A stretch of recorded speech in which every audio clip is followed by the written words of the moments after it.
in that we are the only volunteer organization that works right alongside a service organization. And coming up later, have a good time out there, but just vote responsibly.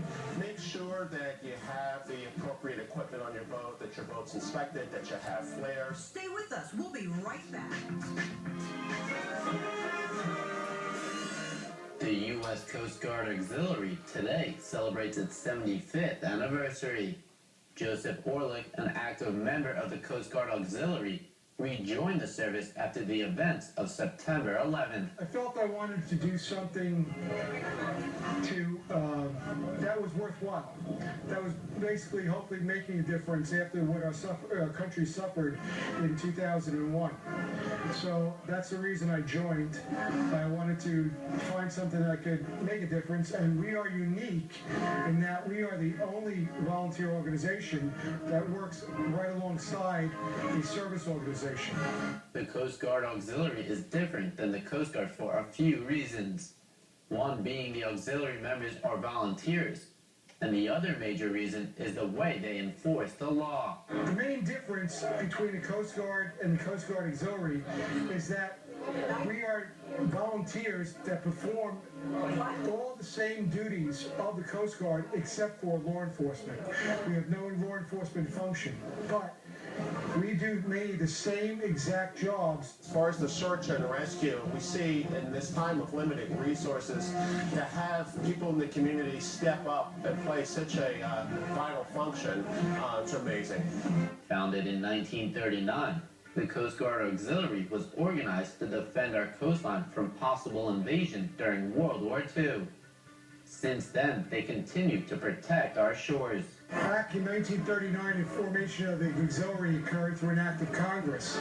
Since that time, volunteers have been working side by side with the active duty Coast Guard.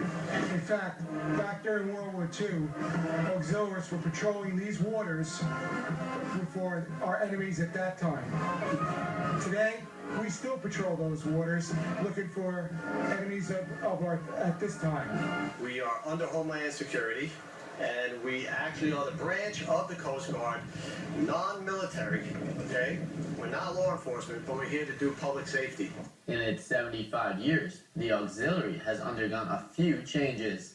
The most recent change is being moved from the Department of Transportation to Homeland Security after 9/11. There's been a dramatic change in the Coast Guard Auxiliary since World War II. At that time, they were involved in water patrols, primarily looking for our enemy at the time, Germans in this area on Long Island Sound and the South Shore of Long Island, in this geographic area. Over the years, they continued doing those patrols after World War II, but 9/11 changed our organization dramatically. Before that, the Coast Guard and the Coast Guard Auxiliary were under the Department of Transportation. After 9/11, we were moved to the Department of Homeland Security, and we were tasked with increased vigilance through the threat of terrorism today.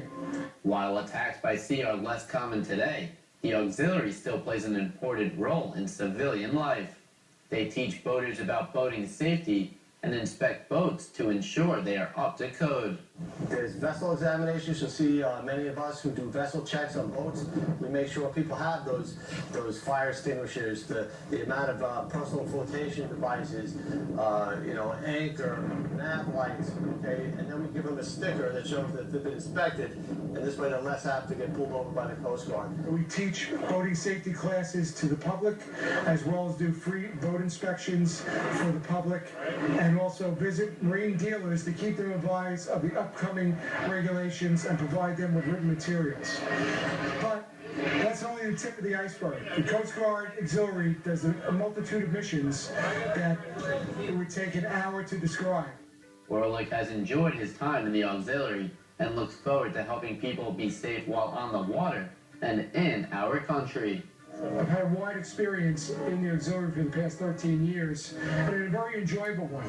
Good people to work with, excellent Coast Guard people to work alongside as well, so it's a win-win type of situation. It's a great organization, and if you're involved in boating at all, it's a great volunteer organization to take part in. The freedom that we enjoy, we realize that it comes at a high cost, and so to see these brave young men and women, but also people throughout our community who are part of the auxiliary who volunteer their time to keep us safe, it's just amazing. It allows us to go on about our daily lives and without worry. Where we're going in the future is whatever the Coast Guard chooses us to do. We're 31,000 strong across the nation, and the Coast Guard, if you ask the Coast Guard, they'll tell you they couldn't perform all their missions without our assistance. For Push Pause in Northport, I'm Jordan Kamzan.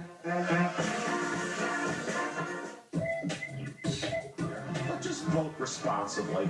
Make sure that you have the appropriate equipment on your boat, that your boat's inspected, that you have flares.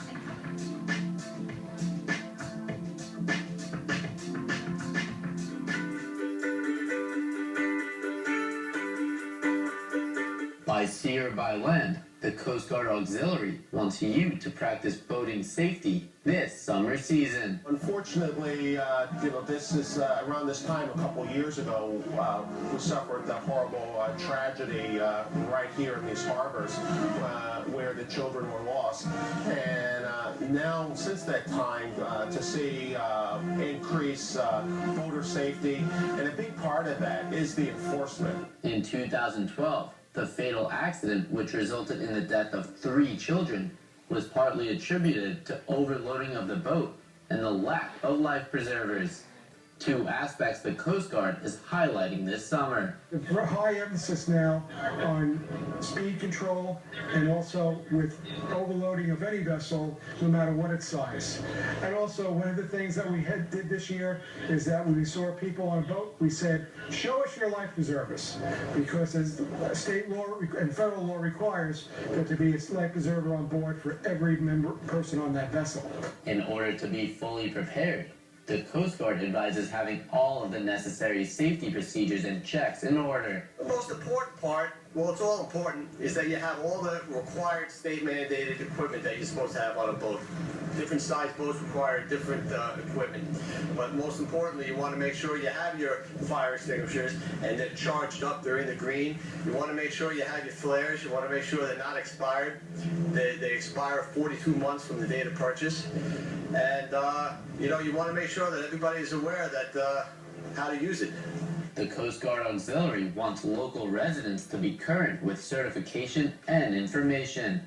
Safety courses are required and are offered on a regular basis. The Coast Guard Auxiliary teaches what they call an ABS course. It stands for About Boating Safely. That's the 8-hour required state-mandated course that at this point, if you were born after May 1st of 1996, you must have. And then every year, more and more people are going to have to have it. And certain things that you do on the water and courses that you take require this course. Some of the emergency gear needed on boats are flares, life preservers, and fire extinguishers. Make sure you have your safety equipment, make sure you know how to use it, and ask if you don't. Most people, including myself, before I got involved in the auxiliary, never even lit off one of those flares before. Okay? So no question is a bad one. Wear your life jacket. Absolutely. Especially the paddleboarders out there. Okay? If you hit a rock, you're not swimming. Most people go boating to have a good time and to relax, but can put themselves and fellow boaters in danger by taking it too far. I think that, have a good time out there, but just vote responsibly. Make sure that you have the appropriate equipment on your boat, that your boat's inspected, that you have flares. When you're going out, make sure that you're not operating a vessel while you've had too much to drink.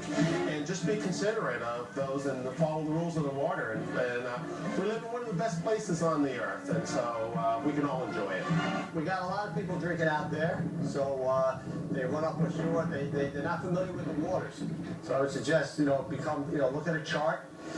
know where the rocks are, and know that when it's low tide, they're going to be closer to the surface.